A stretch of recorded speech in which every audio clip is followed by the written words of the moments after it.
I don't remember exactly how I learned about Washington Women's Arts Center, but every now and then an old scrap of paper surfaces around the house that says, "Call Ellouise." And I remember. I'm Ann Congdon. I'm back in my little hometown of 29 Palms, California, after 35 plus years in DC. And I keep that little note.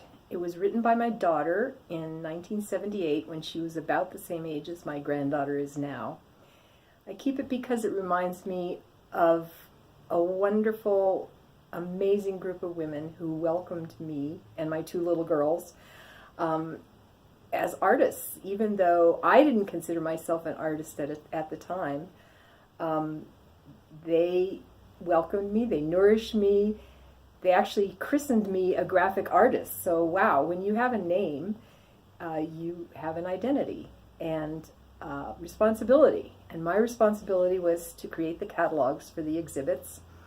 I was accepted into the first show I submitted for, which was called Black and White. I committed to doing the catalog.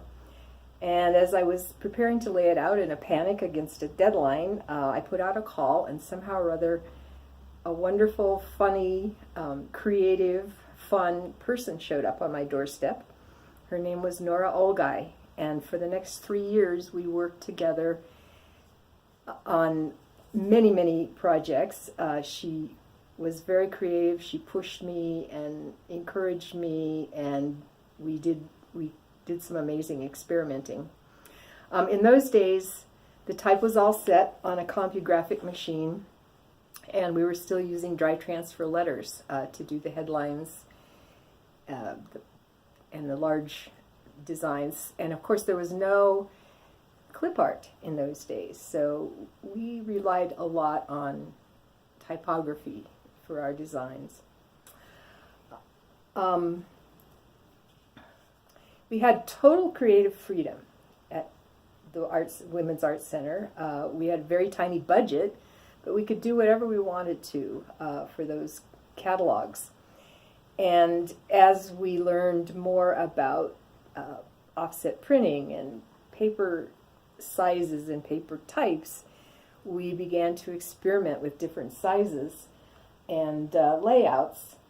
And one of the most fun ones we did was we learned we could take a large sheet of paper, fold it lengthwise, and come out with these really terrific catalogs. And in those days, they were having exhibits that were curated by well-known women artists, so that was very exciting. As we made these catalogs, it was like pulling teeth, but we finally got the women to submit a very short bio and also an artist statement. And they resisted at first, but eventually I think they realized that it was a really nice addition and certainly is a good memory. This Ellouise that I was supposed to call was Ellouise Schoettler, a very warm and nurturing and supportive person, and encouraged in those days all of us.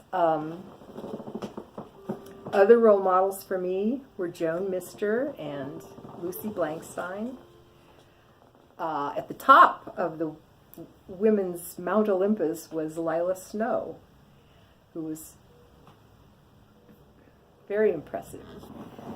So what did I learn there at Washington Women's Arts Center? I learned to trust other women, to be encouraging and nurturing, and not to be competitive and critical. And I learned that no one job was going to make or break your career, that the more you experimented and stretched your imagination, the stronger you would be as an artist. And how did that manifest itself in my life? Well, it allowed me to build up a pretty good portfolio that got me into graduate school to pursue a degree in architecture, a master's degree in architecture at the ripe old age of 35. And I spent the next 25 years hopefully improving the lives of women and some men by designing healthcare facilities and community buildings that addressed issues of aging and homelessness and unemployment and mental illness.